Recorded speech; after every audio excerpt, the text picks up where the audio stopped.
Today, we bring you a critical update from the Gaza Strip, where escalating violence has once again taken a devastating toll. Israeli airstrikes have reportedly killed at least 14 Palestinians, mostly women and children, and destroyed key heavy machinery used for humanitarian efforts.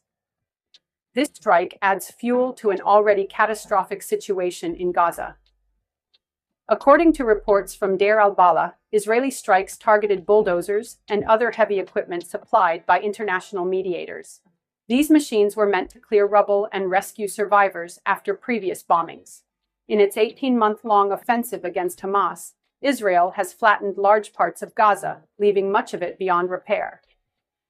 The destruction of essential equipment, like bulldozers, water tankers, and sewage trucks, is worsening an already dire humanitarian crisis. In particular, the strike in northern Gaza's Jabalia area destroyed 9 bulldozers, a mobile generator, a water tanker, and a sewage pumping truck, equipment that is critical for survival and rebuilding efforts. Gaza already faces a severe shortage of such equipment. Now, with this new destruction, the ability to rescue people and clear roads is under severe threat.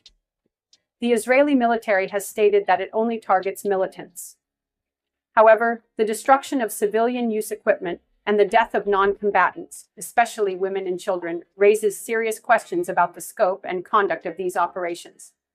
As the conflict continues, the line between military strategy and humanitarian disaster grows increasingly thin. The world watches, but the people of Gaza continue to suffer. For more updates like this, stay connected.